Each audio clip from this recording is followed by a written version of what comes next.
Hello and welcome back, everyone, to the Yu-Gi-Oh! Quarter Century Celebration from sunny Los Angeles, California. We're at the Konami Esports Arena, getting ready for the 7th anniversary Duel Links Invitational, and I'm joined once again by Billy Break, but this time we have Mike Conaham joining us on the desk. How's it going, Mike? Going great. I'm so happy to be here. What can people expect from the rounds of play that we have going forward? With pleasure. There will be 2 teams of 4 players who will face off in 4 rounds of play. Rounds will alternate between Speed Duel and Rush Duel, starting with Rush Duel. The first team to reach the target score of 200 points will win the Invitational. Let's take a look at the people that are actually going to be in those matches. Team Bacon Saver starting things off. So Bacon Saver is looking like a powerful team overall. So let's take a look at the opposition then, because we've seen Bacon Savers. Now we have Team Ghost Beef. I don't know if it's going to be Ghost Beef or Bacon Savers, but one of these 2 teams is going to win at the end of the day. So Thijs versus Gerbeagly to kick things off. Billy, you and I will be sticking around for that one. There's a face-up monster on the field.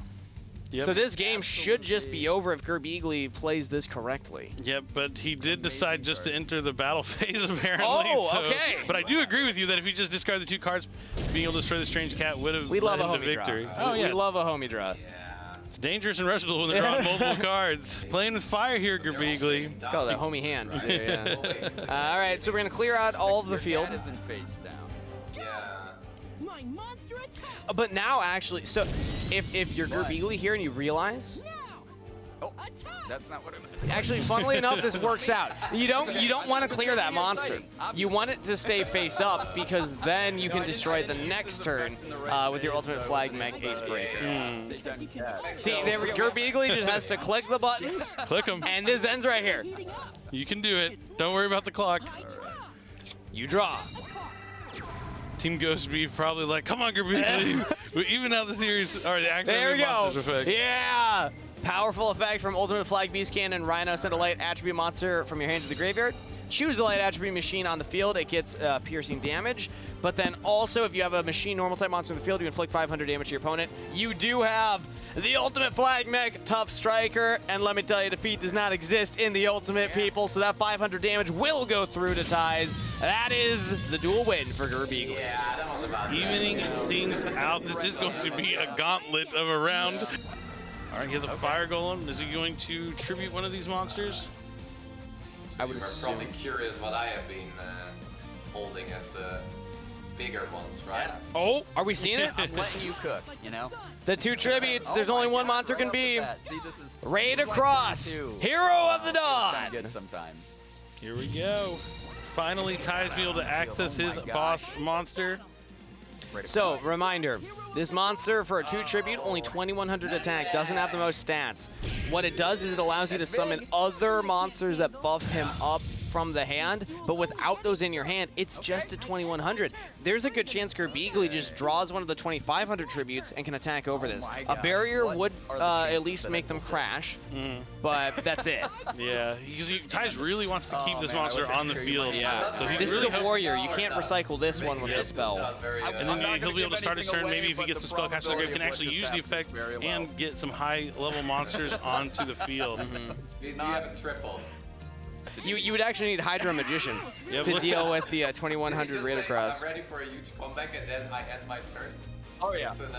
It's an Looks like Thijs is going to be able to take this second game due to some unfortunate draws there for Gerbeagly, but Thijs was able to get his ace monster onto the field, and it never left once it came down. My hand is 6 level 5 and up monsters. I have nothing in my hand to put on the board for heal. Oof, never lucky. I literally just got unlocked out of being able to summon anything. Wow. My 2s and 4s were nowhere near my hand. Sounds like he drew all of his 1 tribute monsters in his entire deck to his hand. I'm a little unlucky. I'm looking at the list right now I ended, so. to explain how unlucky that is. Exactly. Yeah, these aren't like the highest meta decks for sure. Yeah, these are starter decks that they're dueling with, right? So this is like, you go, you buy a starter deck, you place it with some friends type of thing. Hell. This is how you get No, out of my he hand, has right? the barrier. You needed to do it on the Fire Golem. I think that's the only way that Thijs survives that duel, but here we have it. Gerbeagly will take the final duel direct attack for the win. Huge, limiting the damage to the team here by winning this last game. Sometimes when it flashes up that effect. To be fair, even if he did use that barrier, it would have been tough for him to even come back in this game, but he would have had a chance. Yep. I'm also realizing that the Rhino left to do piercing damage, so that was also a way to win. You buff up to 2,500 and hit in there, but a lot of ways to do it. Gerbeagly finds the way that they wanted. First off, I already told Kangas I was going to do this, but I'm a huge fan of yours, Thijs. It's awesome to have you here and watch you play Yu-Gi-Oh! Duel Links. You are so amazing. Yeah, well, can't feel bad after winning a best of 5 duel. I mean, I've been playing quite a little bit of Yu-Gi-Oh, but this has been kind of my first ever tournament best of 5, so it feels good to start off with a win. It was pretty interesting to see him sacrificing his base unit for a level 5. I didn't see that coming. That was interesting. We got some good duelists hopping up here. Pheramone representing the broadcast. Up against Shiggy's Shiggy Sweep, the second anniversary invitational that they're at, as they were here last year playing a Master Duel. Target effects are not good against Cosmo. Nope. Ooh, speaking of targeting effects, one of the better cards in the one pool. You know, you can only run one of this card. Yes. Nice limited one choice. I often opt for Treacherous Trap Hole still. Yeah, that one's really good. Not a Mirror Force? Yeah, Mirror Force is not bad either. Yeah. I've certainly considered Mirror Force. That's non-targeting deals with destruction. Cosmo. Yeah. Hit for 1,000 life points and destroy it, leaving her with literally 0 cards. Nothing. All right, Pheramone said, hey, you beat me in the TCG. I just beat you in Duel Links. We're going to do a best of 3 of best of series on who wins the best of best ofs. Oh, what a good rip off the top as well. Drawing into more cards, another monster onto the board, but we're ending it quickly. Pheramone with the 5-0 sweep will take down Shiggy. An impressive win. Yeah. That was very dominant, very well played by Pheramone. Yeah, he had a lot of really good moves at points in which he had a choice of plays. Yeah, National, that's what we gotta do. We gotta have the National rebound. With the Pheramone representing the caster desk with the sweep. Let's go. Well done. I thought I couldn't do it. Casters actually can play the game too. Who'd have thought? When you're friends with somebody, it's a different vibe to have them like succeed. You want them to succeed. That's why you hear me effectively cheering for my opponent during the duel, but still giving it my all. We have Team APS Alec taking on 5th-rate duelist next here. But we're going to talk about Alec first. You know, we saw his Team APS brother Paul play earlier and get that win, pivotal for that matchup. But this is Alec's first time competing in a digital invitational. Yeah, up against 5th-rate duelist representing Team Ghost Beef. In a big lead right now. First time competing in a Yu-Gi-Oh! Digital Invitational. Got to see some of these cards. The Ultimate Ace Breaker deck, if you actually construct it, is a very strong deck right now. There's the man. Oh, he can punch through mountains. I almost missed it.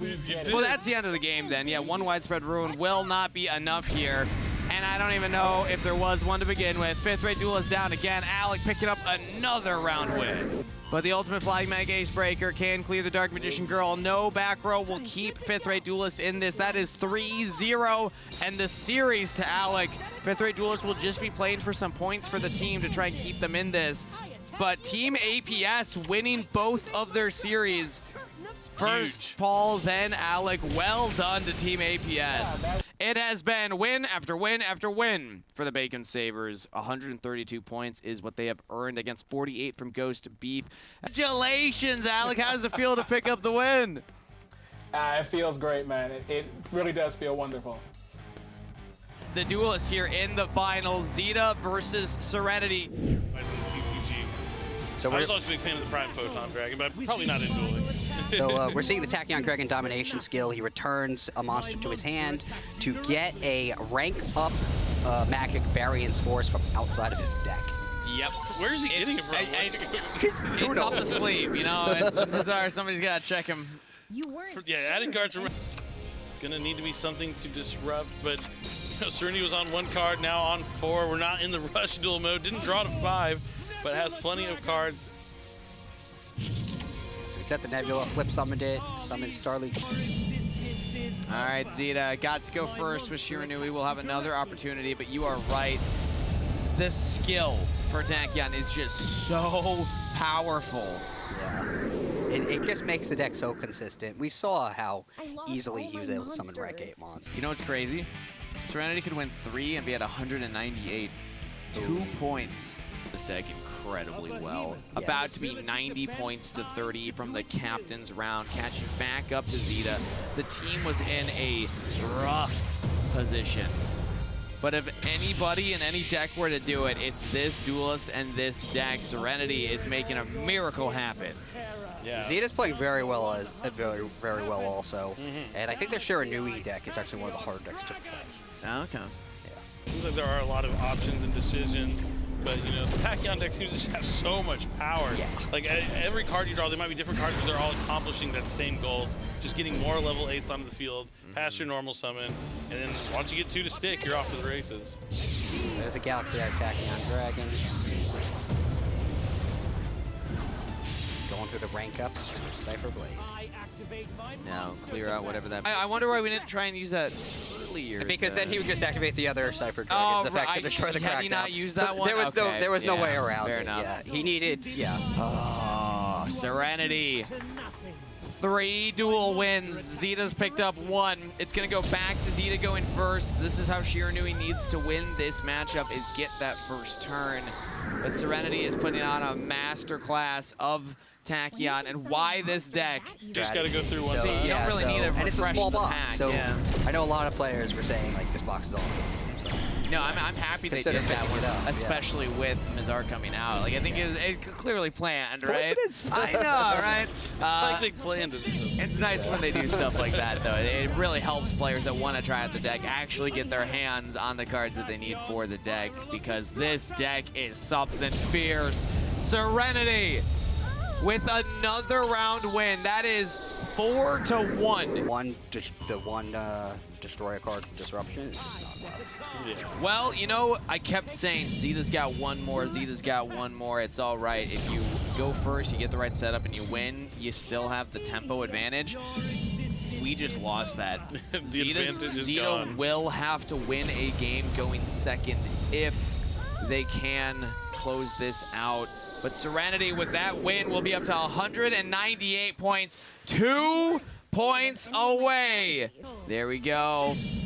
Well done, Serenity. Had to win 6 before Zeta won 3. And what do you know?